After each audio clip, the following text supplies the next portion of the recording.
Hello friends, welcome to unique flowers with Viji. അപ്പം നമുക്കിത് നല്ല ഹെൽത്തി ആയിട്ടുള്ള നല്ല ടേസ്റ്റി ആയിട്ടുള്ള കുട്ടികൾക്കൊക്കെ ഒരുപാട് ഇഷ്ടപ്പെടുന്ന ഒരു ഈവനിങ് സ്നാക്കിൻ്റെ റെസിപ്പി നോക്കാവേ. അപ്പോൾ എൻ്റെ ചാനൽ ആദ്യമായിട്ട് കാണുന്ന ആരെങ്കിലും ഉണ്ടെങ്കിൽ ഒന്ന് സബ്സ്ക്രൈബ് ചെയ്ത് സപ്പോർട്ട് ചെയ്യണേ. പിന്നെ ലൈക്ക് ചെയ്യാനും ഷെയർ ചെയ്യാനും ഒന്നും മറക്കല്ലേ. അപ്പോൾ നമുക്ക് പെട്ടെന്ന് തന്നെ വീഡിയോ കണ്ടിട്ട് തിരിച്ചു വരാം.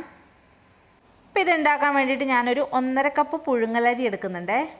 പച്ചരിയിലും നമുക്കിത് ഉണ്ടാക്കിയെടുക്കാനായിട്ട് പറ്റും. എന്നിട്ട് കുറച്ച് വെള്ളം ഒഴിച്ച് ഒരു 3 മണിക്കൂറോളം ഇതൊന്ന് കുതിരാനായിട്ട് വയ്ക്കണം. 3 മണിക്കൂറിന് ശേഷം കഴുകി വൃത്തിയാക്കി ഒന്ന് ഡ്രെയിൻ ചെയ്തെടുക്കണേ. ഇനി നമുക്കിതിന് വേണ്ടിയിട്ട് ഒരു ശർക്കരപ്പാനി തയ്യാറാക്കണം. അതിന് ഞാനൊരു 150 ഗ്രാം ശർക്കര എടുത്ത് 1 കപ്പ് വെള്ളം ഒഴിച്ച് ശർക്കര ഒന്ന് പാനിയാക്കി എടുക്കുന്നുണ്ട്. ഇപ്പോൾ ശർക്കരയൊക്കെ നല്ലപോലെ തന്നെ ഒന്ന് ഉരുകി വന്നിട്ടുണ്ട്. ഒരുപാട് കട്ടിയാവേണ്ട ആവശ്യമൊന്നുമില്ല. ഇതുപോലെ ഒന്ന് എല്ലാം മെൽറ്റായി കിട്ടിയാൽ മതിയാകും.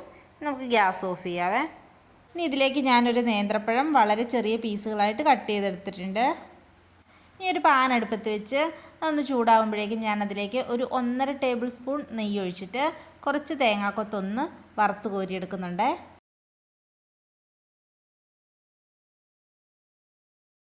ഇനി അതിലേക്ക് ഞാൻ കുറച്ച് ഉണക്കമുന്തിരിയും കൂടി ഒന്ന് ഇട്ട് വറുത്ത് കോരിയെടുക്കുന്നുണ്ട്.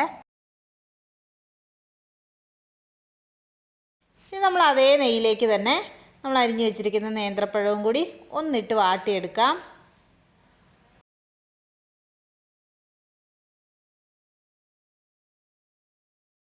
നമ്മളതെല്ലാം ഒരു സൈഡിലേക്ക് മാറ്റി വെച്ചിട്ട് നമ്മൾ നേരത്തെ കുതിർക്കാൻ വെച്ചിരിക്കുന്ന അരി കഴുകി ഡ്രെയിൻ ചെയ്തെടുത്ത് വെച്ചിട്ടുണ്ട്. അതൊരു മിക്സിയുടെ ജാറിലേക്ക് ഇട്ട് കൊടുക്കാവേ.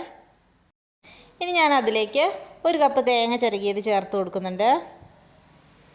കൂടെ തന്നെ ഒരു 7 ഏലക്കയും കൂടി ചേർത്ത് കൊടുക്കുന്നുണ്ട്. ഇനി അതിലേക്ക് ഒരു 1/4 ടീസ്പൂൺ ഉപ്പ് ചേർത്ത് കൊടുക്കാം. ഇനി നമുക്ക് റെഡിയാക്കി വെച്ചിരിക്കുന്ന ആ ശർക്കരപ്പാനി ഇതിലേക്ക് ഒഴിച്ചു കൊടുക്കാം. ഞാനൊരു 2 പ്രാവശ്യമായിട്ടാണ് ശർക്കരപ്പാനി ഒഴിച്ച് അരി അരച്ചെടുത്തിട്ടുള്ളത്. ഇനി നമുക്ക് ആ അരി അരച്ചത് ഒരു ബൗളിലേക്ക് മാറ്റാം. നമ്മളിതിൽ എക്സ്ട്രാ വെള്ളം ഒന്നും ചേർത്തിട്ടില്ല. ശർക്കരപ്പാനി വെച്ച് മാത്രമാണ് കേട്ടോ അരച്ചെടുത്തിട്ടുള്ളത്. ഇനി നമുക്കിതിലേക്ക് നമ്മൾ വറുത്ത് വെച്ചിരിക്കുന്ന തേങ്ങാക്കൊത്തും റൈസിൻസും എല്ലാം കൂടി ഇട്ട് കൊടുക്കാം. കൂടെ തന്നെ ആ പഴം വരട്ടി വെച്ചിരിക്കുന്നതും കൂടി അങ്ങ് ചേർത്ത് കൊടുത്ത് നല്ലതുപോലെ തന്നെ ഒന്ന് മിക്സ് ചെയ്തെടുക്കാവേ.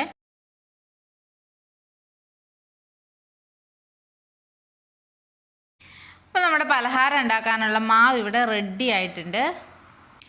ഇനി ഞാനൊരു ഇഡ്ഡലി പാത്രം അടുപ്പത്തേക്ക് വെച്ചിട്ടുണ്ട്. എന്നിട്ട് വെള്ളം തിളയ്ക്കുമ്പം അതിൻ്റെ ആ ഇഡ്ഡലി ഉണ്ടാക്കുന്ന ആ തട്ട് വെച്ചിട്ട് അതിലേക്ക് ഓരോ കുഴിയിലേക്കും കുറച്ച് നെയ്യ് സ്പ്രെഡ് ചെയ്യുന്നുണ്ട്.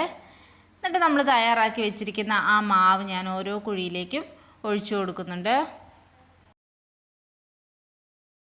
അപ്പം ഞാൻ ഈ അരി അരച്ചതിലേക്ക് ഒരു 2 പിഞ്ച് ബേക്കിംഗ് സോഡ കൂടി മിക്സ് ചെയ്ത് കൊടുത്തിട്ടുണ്ടായിരുന്നേ.